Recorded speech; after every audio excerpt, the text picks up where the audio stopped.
Hello, Ido. How are you? Hey, how's it going? Doing well. Another day in So, paradise. so where are you joining from now? I'm joining from from New York, actually, not New York City, from New York State. I'm in Westchester County in New York. Which one? Westchester County, right north of the city. Ah, okay. Yeah, I was in upstate New York. I lived there 2 years. Yeah.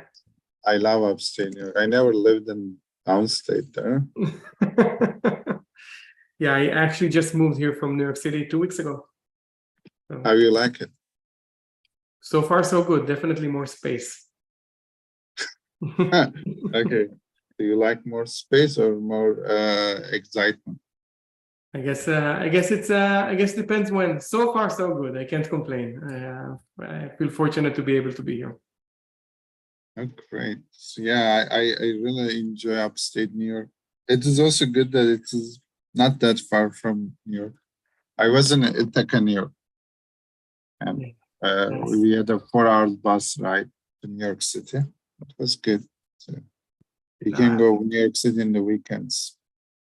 Yeah, I'm not as north as that. I can get to the city without traffic in 30 minutes. With traffic for 2 hours. You know how it is.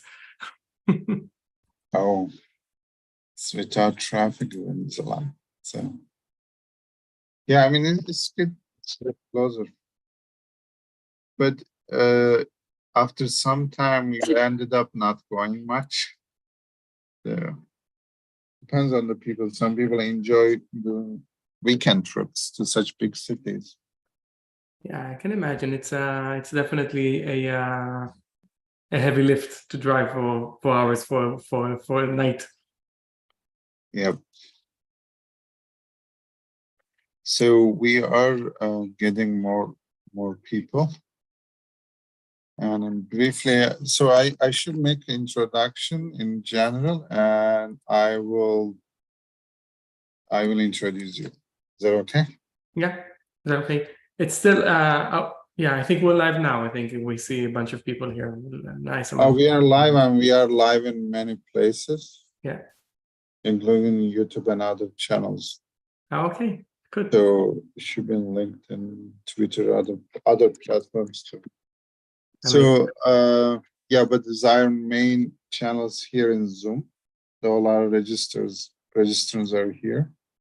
So I will introduce with our meetup group. We have 7 meetup groups with 25,000 members, and mostly are data scientists or people who wants to be data scientists or an AI in general.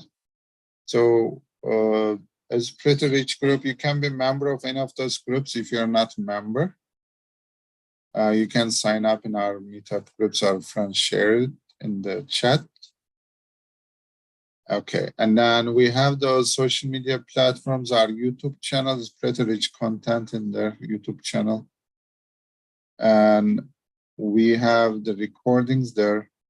We always recommend to follow our YouTube channels, and all our social media platforms and links are given here. And our LinkedIn, Twitter, Facebook is all here. And we're launching a new program, new batch for mentorship/internship programs. So we train people to become data scientists with a lot of projects. Plus, we give them a chance to do internship with one of our affiliate partner companies from Silicon Valley.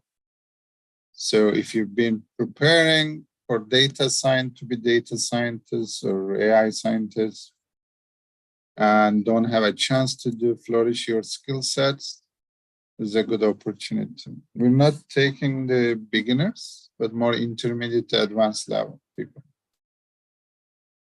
So I won't take it long. We have a special guest today, Ido Avneri. Is that the right way to say it? Okay. He's gonna talk about Git-Like repository for data lake, your data lake. He has a long career in technology and industry. He started in 1998 as a trainer at IDF programming school, where they trained a course after completing it with honors.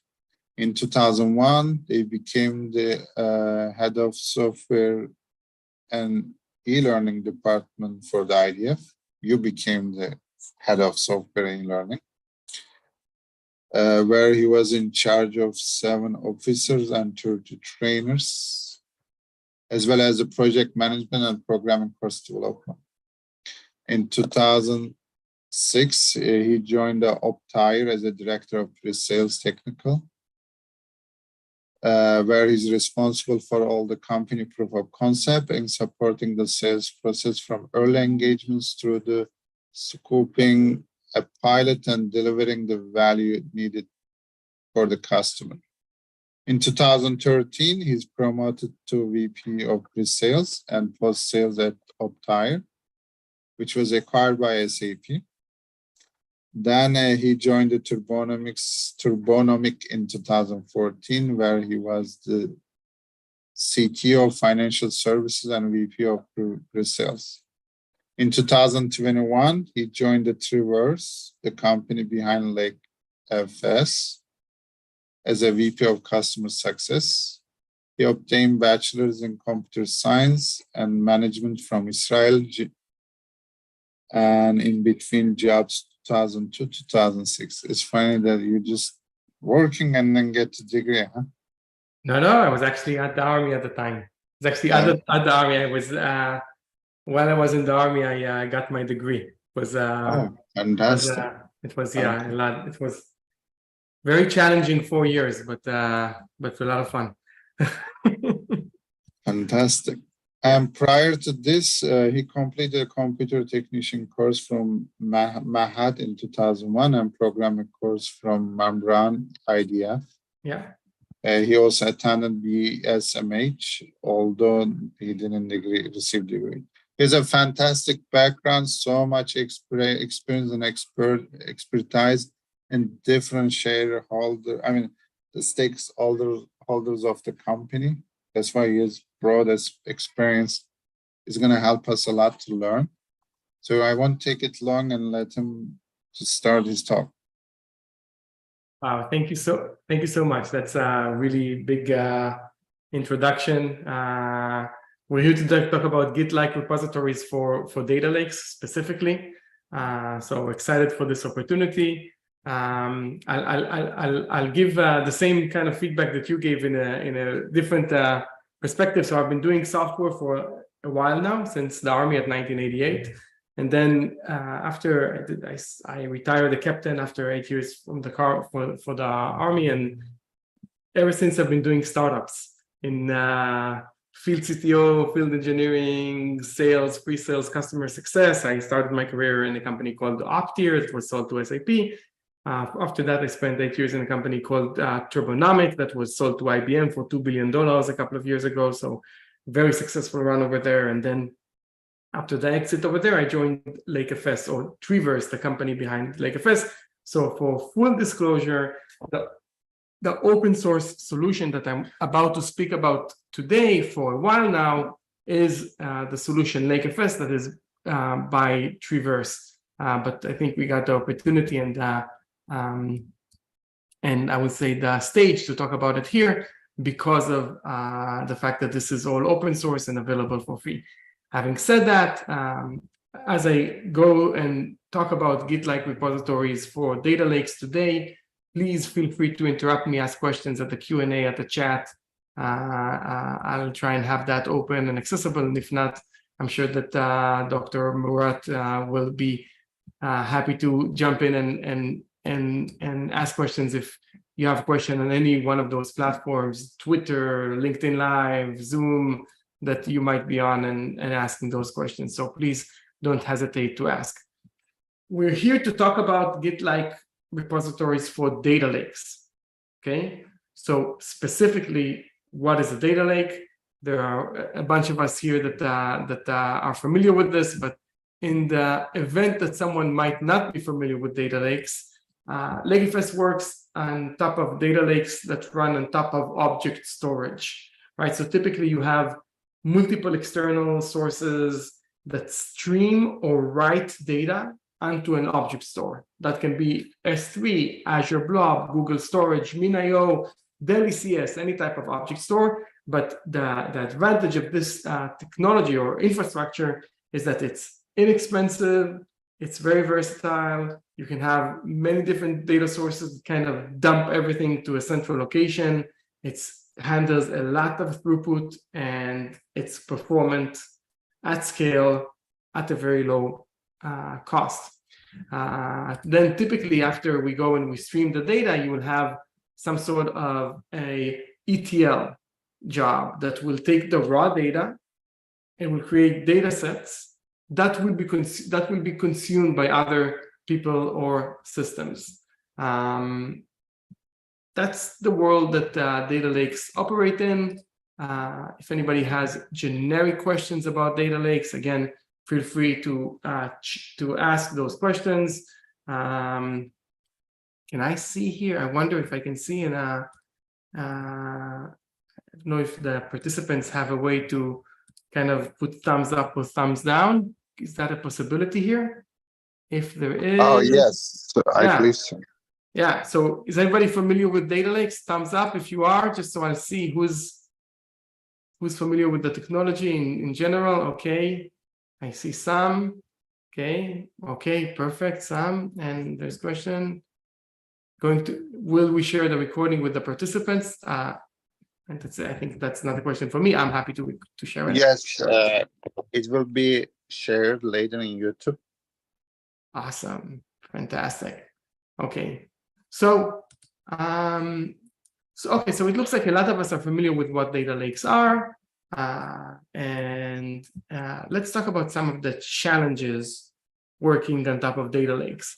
And as we said, this is a Git-like repository for data lakes, so that's a huge kind of hint to what it is that I'm going to talk about next. But there are a lot of things in terms of version control, in terms of collaboration that were solved in the world of coding with things like Git that are very, very big pain in the world of data, right? And Git repositories are helpful for everybody, any data practitioner, and data scientists specifically. And throughout this call, I'll go through a few examples that are relevant to anybody running with data. And then we'll go to specific examples for data scientists that work with this. Our story begins when someone needs to develop some sort of data transformation, right? Maybe a cleanup for training, maybe an ETL, whatever that may be.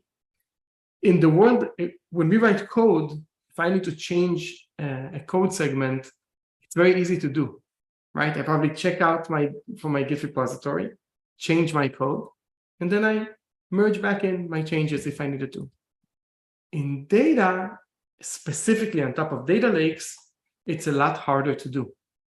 So there's this dance, there's this manual process that different organizations do. Maybe you sample data, maybe you read from one bucket and write to another.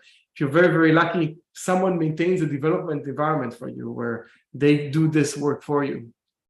But again, there is manual effort that has to do with creating a data environment that you can develop against.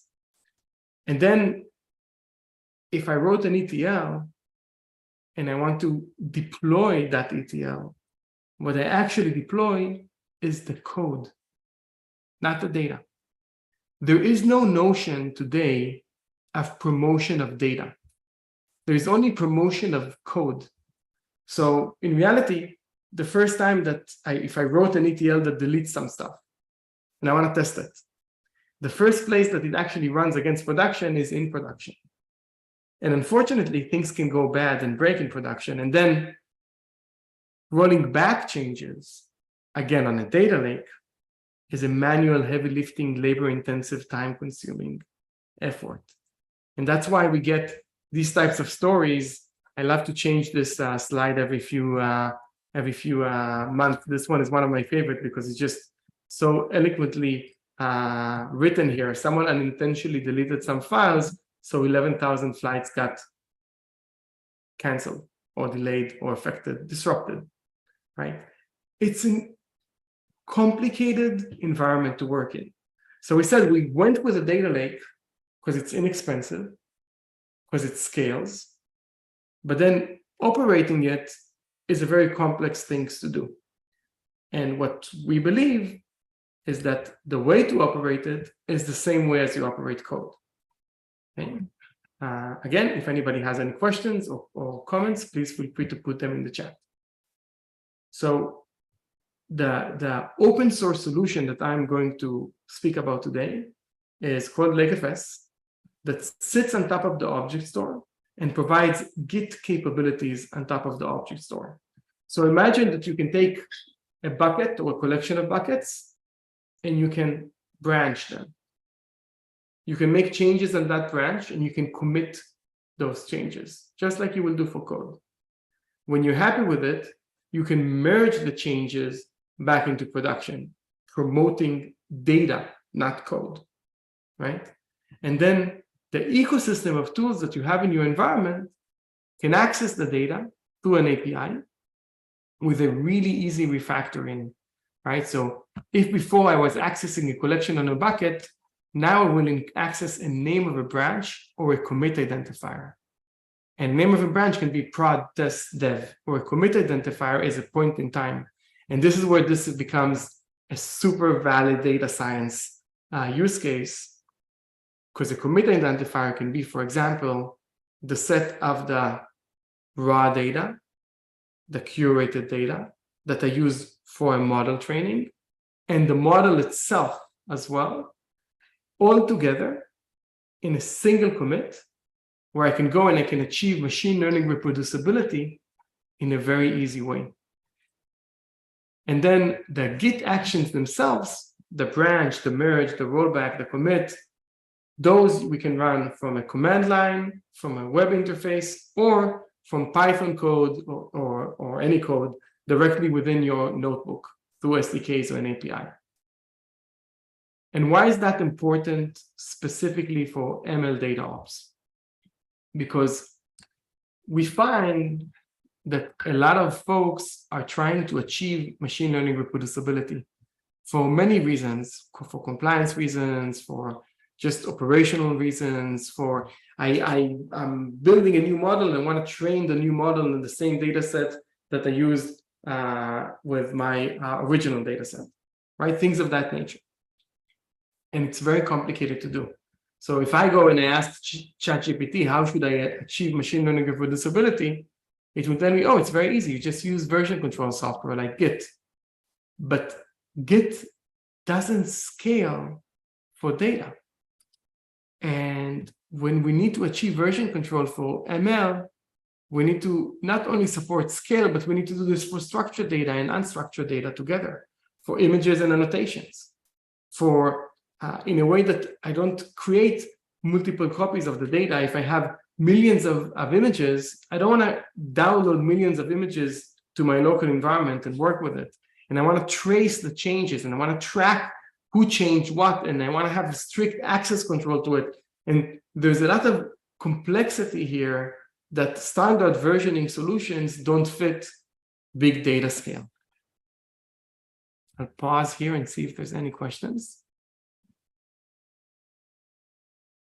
Okay, fantastic. So let's talk about a little bit about a solution that we're about to see here.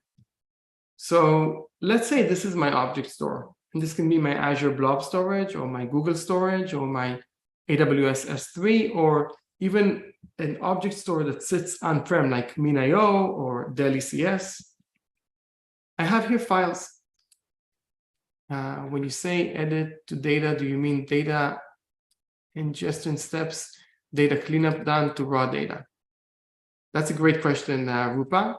When I say changes, I mean any type of transformation that is done to the data set on top of an object store. Oh, that's even a great question. Another great question from Sean. With Iceberg, can't you just use tags branches for this or Nessie? Sean, I will answer specifically the way that LakeFS will work with open table formats such as Iceberg, Hoodie, Delta Lakes, and so on and so forth. I will get to that right after the slide. Great question as well. Thank you guys for the questions. Sean, hold tight. I'll answer your question shortly, and then you can tell me if I answered, okay? Thank you. So let's say this is your object store, like S3 or Azure Blob or Google Storage or Bineo, right? Every commit in LakeFS will be a collection of pointers to objects that sit on top of this managed bucket, right? So the data never leaves its place, and you have here, let's say this is, for example, Parquet files, and this can be any format. It can be Iceberg, it can be Delta, right? It can be images. Format doesn't matter. And then one of the properties of an object store is that it's immutable, right? I cannot, let's say I want to modify this file over here. I can't, if I change it, what will actually happen is a new file will be written. So LakeFS takes advantage of that property, and we do copy and write. So the next commit will point to this additional file.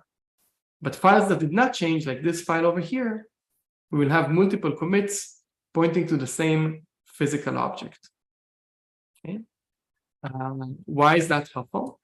It's helpful because we have thousands of users that we know of, right? It's open source. I'm sure there's more. Some of them have petabytes of lakes. Let's say I want to create a branch copy of my environment. That will be a zero copy clone, right? It will always take milliseconds because I'm not actually copying anything, right? So I can take 2.5 petabytes, doesn't matter, any size of lake, and I can branch out without copying anything, which means that it's highly performant and it saves on storage. And it saves on storage actually in 2 dimensions. One dimension is this multiple environment. So imagine that I can have any data scientist in my organization have hundreds of copies of the entire production data set without ever copying a single file, right? But also, by nature, in data lakes, a lot of files are static, and then a much smaller subset of the files are added and removed on a regular basis. So when I go back in time, I don't need to take snapshots of the same files over and over again. I can easily go back in time and get, the historical files without, basically, I'm deduplicating the lake over time. Now, there's a question that I didn't answer yet, which is, with Iceberg, can't you use tags, branches for this or Nessie? Great question. How many people here are familiar with Iceberg? Raise your hand. Okay. Okay. We have a bunch. Okay. So basically, Iceberg is an open table format. Okay.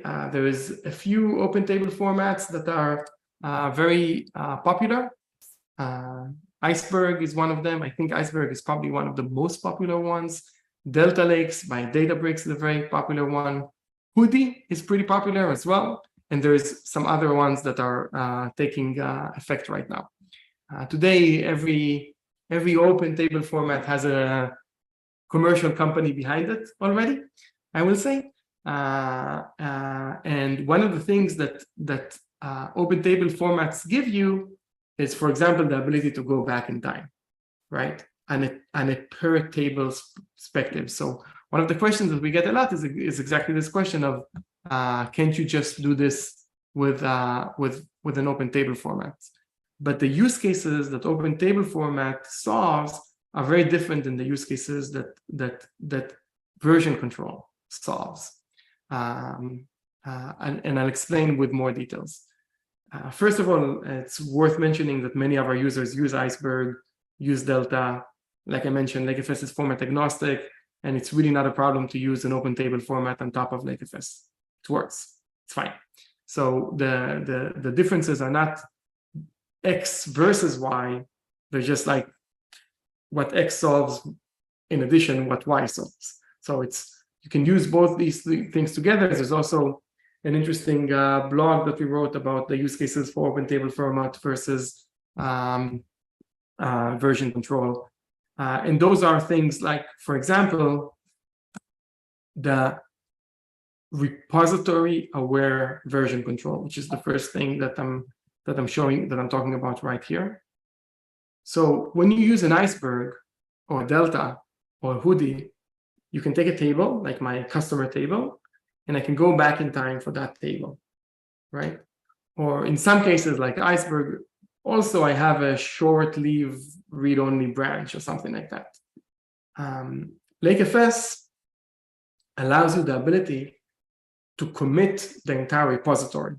So if I think of code, when I go to a Git repo, I'm not interested, maybe I am interested, but there's a different use cases between seeing the differences in each individual file that are tracked and going to a release. Right? Let's go specifically for the case of data science. I want to go to a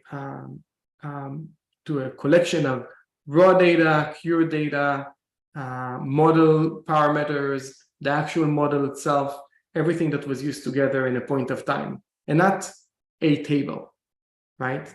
So that's the ability to go back in time and commits that are holistic. That's one. The second thing is the isolation. Like I mentioned before, while Iceberg, for example, specifically has branches, those are mostly read-only short-lived branches. They are not meant to run in parallel forever, and they cannot run in parallel forever to my production branch, right? So the idea with this is that I can have as many branches as I want, and I can run in isolation. So for example, if I have a long-running ETL, I can branch out, run my ETL, commit changes as I go, and when I'm done, I can merge those changes back into prod. Again, it's a very different use case. And the last thing, which is something that I did not plan to speak about today, but I can if someone is interested, is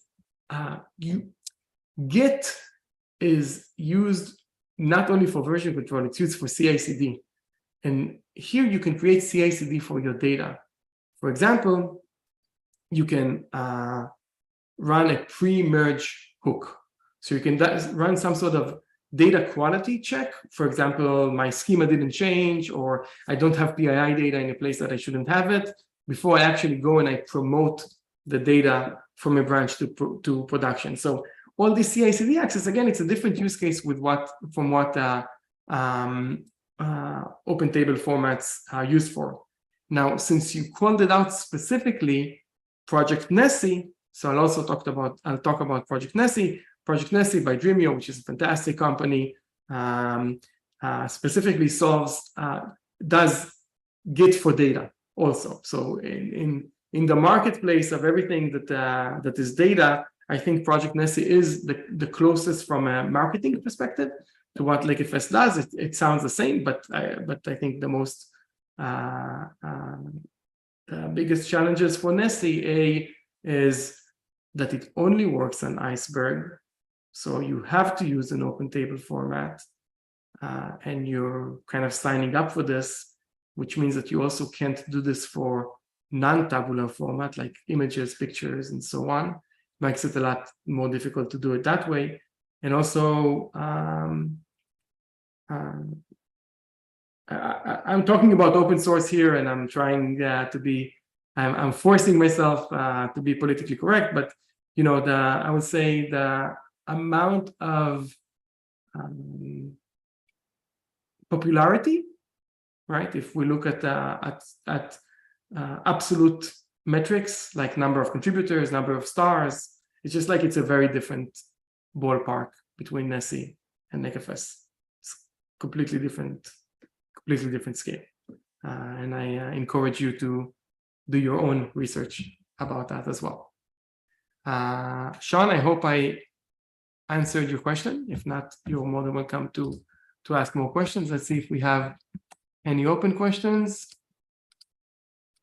I think we answered all of them. Okay, so that was a great question. Thank you for asking that. I'm looking at the time and I want to achieve I want to talk about, I want to show you guys some things as well. So quickly, we spoke about this.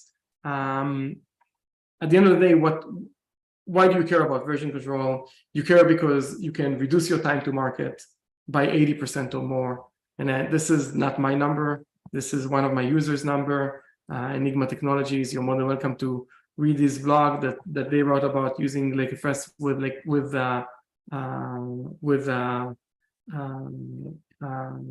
their data lake. By the way, they use open table formats and use orchestrations also. There's a really nice integration here with, in their case, Delta tables and LakeFS, and I believe they use Dagster for their orchestration. So it's a really interesting use case if someone wants to go and read a little bit more about it. And of course, you achieve full reproducibility for machine learning, you save on your storage, and you never ever have to troubleshoot a production issue under fire because you can always just roll back. Again, LakeFS is open source and it's an open core approach. So everything that I'm speaking today about with you is open source. There's no artificial limitations that we put here, like no more than 20 seats, no more than 5 pipelines kind of things. Everything is completely available at scale for you. We also have a SaaS offering, right, and an enterprise offering that I'm not going to talk about today. And everything that I'm showing you today is a part of the open source. So I kind of want to make sure everybody feels assured that this is not a sales call, right? So let's go and look at LakeFS open source. So we have 20 more minutes, right? Is that correct? So what I'm going to do here is I want to show you at least one example, maybe two, one generic example, and then I'll go to a specific ML scenario example. So this is LakeFS. So let me move this here. So this is LakeFS. It has, it kind of feels and looks and feels like Git for obvious reasons. I have here different repositories. These are all repositories. A repository is a logical term, so it can be all or parts of your data sets. For example, I have here a repository called Learn LakeFS Repo 01 that has a single branch on it, a main branch that I went ahead and I imported data to this main branch, which basically means that I created these pointers, right? It's a zero copy clone. Again, this is all just pointing to files that already exist in your environment. In this case, I have here some Parquet files that are Amazon product reviews. So I have here my environment. And then if I want to go and I want to use my data sets, I can create, for example, a data frame and read the data. In this case, I'm using a LakeFS client. You can use LakeFS with an S3A gateway or a client. There's advantages and disadvantages to both. If anybody's interested, I'm happy to explain more. But here I'm going to read from my main branch in my Learn LakeFS repo, my Amazon product reviews. So similar way that I will always use this, and I get my responses. So here's a 5-star review, a 5-star what review, I guess. We can look at the data if I wanted to. So again, very minimal refactoring, and we can start using this within minutes in our environment. Now, let's say that for some reason whatsoever, I want to create an isolated copy of my environment, i.e. creating a branch, right? I can do that from the LakeFS UI. So if I go to the LakeFS UI here, I can go to branches, and I can go and I can create a branch by clicking here out of my main branch and call it whatever I want to call it, or I can create a branch from any historical commit, right? So you can literally go to any historical commit in time and branch out of that. Think about kind of get your data ops kind of mind thinking about what that does to use cases like reprocessing, late arriving data, troubleshooting, right? I can go to any point in history and create a copy of the data without copying anything. For the sake of this demo, I'll also show you what that looks like in code. So I create a branch in my Learn LakeFS repo out of main, and I'll call it experiment 1. Again, at the risk of sounding like a broken record, this is a zero copy clone. It took milliseconds. It will always take milliseconds at any scale. And now I can go and I can experiment. I can read my experiment branch as opposed to my main branch. And of course, I will get the exact same data because I didn't change anything, right? I have here two branches, my experiment and the main branch, that are actually pointing to the same reference commit. So far, so good. Questions? Not yet. Okay. So this is the beautiful thing about using Git is that everybody's familiar with this already. I don't have to explain what a branch is, right? And now I can go and I can run my, even though I didn't copy anything, I did achieve isolation, right? So I can run my my code in isolation. For example, let's say I want to filter out all the 1-star reviews and filter out all the 5-star reviews. And then I want to repartition my data by number of stars on my experiment branch and my experiment branch orderly. I see a question. Can I create a free account with LakeFS and start using it? Absolutely, you can. I'll show you how that is done in a minute. Thank you for that question. I'll point you to a bunch of places in a few minutes. So in this case, I repartitioned some data. So again, and I did that on my experiment branch. So if I go and I look at main, nothing changed. If I look at my experiment branch, then now I have here the new data set, product reviews by rating with 2, 3, and 4-star reviews, right? We filter out the 1 and 5-star reviews. And I can look at this data in isolation on my own branch. I can see, for example, that nobody changed my schema, for example. See that it's okay, right? Or if I'm not happy with these uncommitted changes, which I can review again, I can just revert them, just like it, right? Or if I'm happy with them, I can commit them, just like it.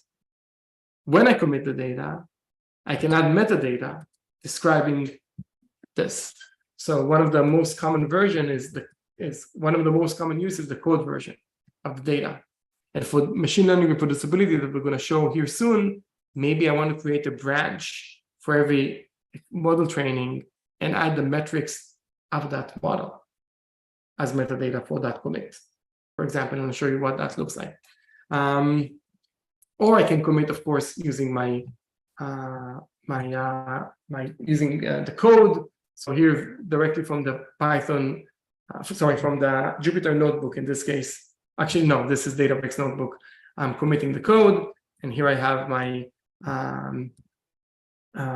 my code that I committed. And this is super powerful because in the future, when someone goes and looks at the data set in an hour or a minute or a year from now, you now have the git blame functionality. So if something doesn't make sense, I can understand, where did this come from? Okay, let's see the commit ID that it came from. Okay, someone removed all the 1-star reviews and 5-star reviews and repartitioned.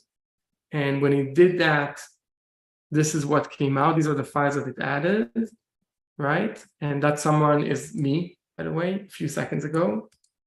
And it did that using this code. This is the code that we just ran, right? That we added here as a metadata. So we now know the code as well. And here's a really powerful thing. What did the data look like before? So let's go to the parent commit. So now I'm looking at the commit identifier, right? I'm not looking at the branch. And I can review this data and play with it in that commit and see what the data looked like before I ran the code that created this new data. You can even compare those and see, okay, what is the difference between my experiment branch and the parent commit, or my experiment branch and the main branch, right? And if I'm also happy with these changes, I can merge these changes and promote them up to production. Okay, so I see some Magnimind Academy links here that are helpful. So thank you for sharing in the chat as well. This is one example that I wanted to show you. Another example, which is, I think, more machine learning specific, is a part of, because this is open source, we also have like a bunch of LakeFS samples that you can use here. So we actually have a sample repo that you can spin up with a profile that will spin up for you a Jupyter notebook, MinIO as the object store, and LakeFS as well. So everything together comes up in a single LakeFS repo. That's super powerful because it has a lot of samples there. One of the samples that I can walk you through is this machine learning reproducibility, ML experimentation reproducibility, that uses this Stanford dog library, if anybody's familiar with it, which basically is like a bunch of images and annotations of different dog breeds. So I created here, let's see, I have this up and running. Yeah, so I have here a MinIO demo where I have some, where the data is going to sit on top of MinIO, and I created a branch here, which is an empty branch unmade. And then I'm going to create, I'm going to point to my image data set and my annotation data set, and I'm going to import that data into LakeFS. So in this case, I imported, I think, a smaller subset, like 2,000 images. So just so you understand, you saw this was really, really quick. And now I have an ingestion branch that has my raw data set with images of different dogs, right? And also annotations describing those images. I'm assuming this is familiar to a bunch of you in terms of data science. And the cool thing about here is what I'm going to do now is I'm going to create a branch and run an experiment with some parameters. And then I'm going to create another branch and run another experiment with some other parameters. And I'm going to version control the data, sync the code, so make sure I also know the code that I used. And then I'm going to compare them, and I can promote the one that I like most into production, right? So I won't walk you through like all the steps here of everything, but here I have the parameters of the first model that I'm going to run in one branch. And for the sake of time, I'm just going to train this model now in one of my branches. So here the training is up and running. And I'm doing all of this in LakeFS on my experiment branch model. So my experiment branch now, sorry, not my experiment one model now has my raw data set, which I didn't copy, right? This was an import, so it's a zero copy clone. And now has the configuration of all the configurations that we put for this experiment. And also has some metrics that I'm storing as I'm training my model, that it looks like my model training finished, and I got here my accuracy of this model, and now I'm going to save the model also to my branch as well. So that will be, the model itself will be saved to the branch. We also have an integration with MLflow where you can just point to the right model and so on and so forth. And I'm going to load this model now, and I'm going to test how successful it was against some data sets, whether another prediction was right. The data science part here is less interesting in this conversation, and more interesting the fact that we now have a single branch, my experiment branch, right, that has the raw data set, the metrics, the configuration, and the model itself, all stored together in a single commit identifier that I can easily access in the future. And now if I want, I can run another model with slightly different parameters, which I'm going to just run quickly over this. I'll train this model with different parameters. We'll see what's the accuracy that we're going to get here, if it's better or worse as I train this model. And then I can compare the two and promote the one that is better, right? In this case, if I'm not mistaken, it looks like the first one performed better. So we'll see what's the winning branch. This question here, if I check the raw data a bit for an experiment, will it get stored in a separate folder under the same experiment? If I change the raw data a bit for an experiment, will it get stored in a separate folder under that experiment? That's a fantastic question. I actually have a demo that shows that as well. If I go here, and this is the common use case, is that I can go to my experiment 2, for example, and take the raw data, right? And I can decide that, for example, I modify the file, right? I upload a new file. That file will be stored here in a specific location. The original file will no longer be a part of this repository, and you will be able to compare those files as well to see what is the difference. Right now, nothing changed in the raw data, but I can see the differences in the raw data as well. So that's, and imagine that, because typically what happens is we hear that, I have thousands of files and I'm just going to change 100 of those, right? Or maybe I'll change all of them and I'm just going to change the ratio of those. So that's very efficient in terms of storage and performance to do this with an approach like this. I hope I answered the question. Did I answer the question? Yes, okay, fantastic. Thank you. So I hope that I answered the question. By the way, another advantage of this is just like in terms of scale, right? There are other solutions. Someone asked about Nessie. There's other solutions also that do data version control for ML specifically. The challenges with those solutions is that they all require working locally. So it means that you can't use like Spark for machine learning, right? Or there's this copy-paste thing where you might have 20,000, 50,000, millions of files, and I'm going to train my model locally. So I'm going to just copy 1,000 files, and I need to version these 1,000 files that I copied, and I'm going to train my model and then go back. And when you use something like that, you can work at scale using the cloud compute at scale against all your files, or randomly select 1,000 files that are different every time. What about Metaflow for ML? I'm not sure I understand the question. Metaflow for ML. Can you ask the question? Can you give a little bit more data? What do you mean by what about Metaflow for ML? We'll wait to get a little bit of more answer.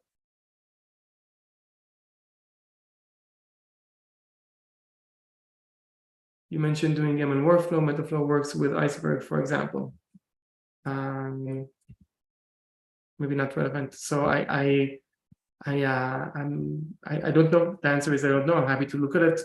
I'm assuming that that there are solutions out there that are trying to close the gaps that open table formats have working with unstructured data, but I don't know. I'm not familiar with it, so I apologize. I will say that that specifically, again, you can work with Iceberg on top of LakeFS. You can work with anything in the world that exposes an object store endpoint via S3. And that's super powerful, right? So anything in the world that exposes an endpoint, we can use a S3A gateway and work with that. So if Metaflow, for example, supports that, then we can integrate LakeFS with Metaflow. But again, I'm not familiar with that. So someone asked about getting started with LakeFS. Can I get a free account? Yes, you can get a free account. If you want to use the SaaS solution to get a free account, you can go to lakefs.cloud/register, where you can just register an email and username and password, and that will spin up a LakeFS server for you that you can use. There's absolutely no limitation here in terms of usage, credit card. There's no automatic payment that goes. You can use this for 30 days and then just delete it. Also, it starts with 7 days, and then if you verify your email, you get the whole 30 days or something like that. It might be 5 days and 30 days. Don't take me to court over the exact names, but yes, you can do that. But you can also, like I mentioned before, choose to run LakeFS locally, the open source solution. I want to make sure that I'm I'm representing that as well. So if I go to lakefs.io, if you run open source locally, that will walk you through the start of LakeFS.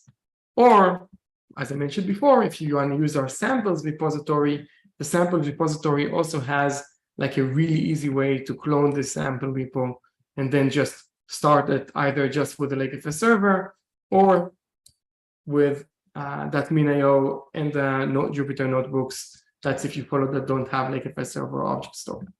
And in the last 2 minutes, I will say also that we're very fortunate to have a very, very, very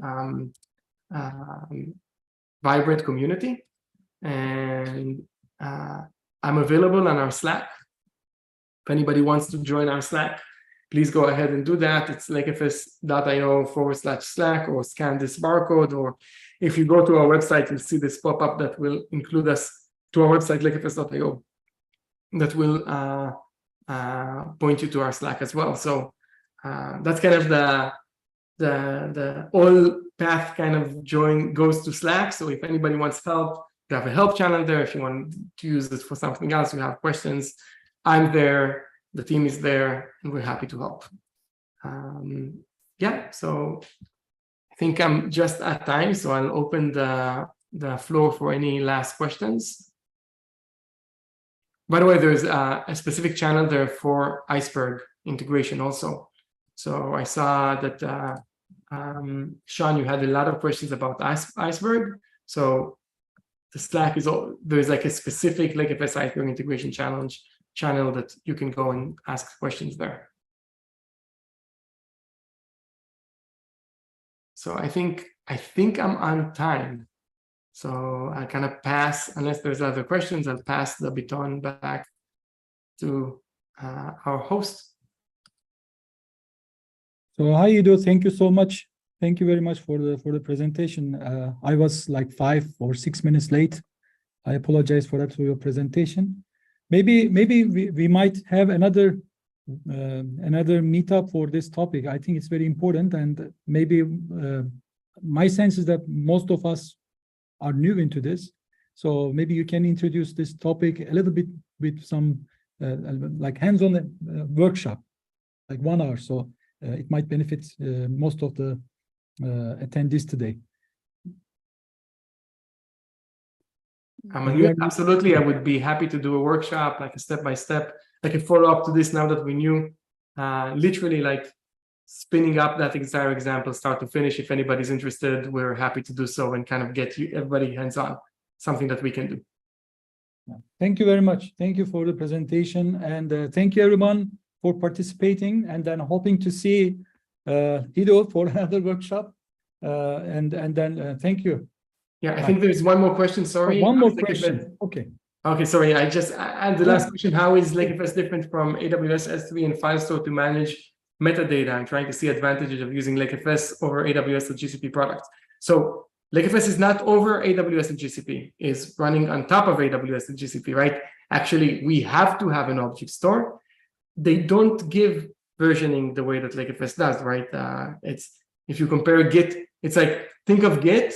You have version of every file, right? That's not what you use. They don't give you isolation. They don't give you the ability to create dev environment, the ability to do reproduction for ML use cases. They just don't answer those use cases. So it's just very different use cases, and LakeFS works on top of S3, on top of GCP, on top of Azure Blob.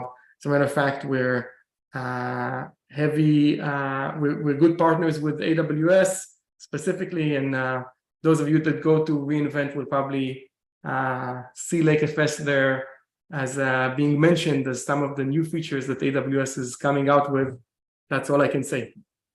So we'll have to wait for reInvent later that month for that.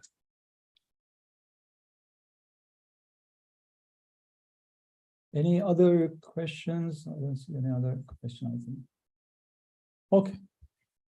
Thank you. All right then. Thank you. Thank you. Thank you. Have a good one. Bye-bye.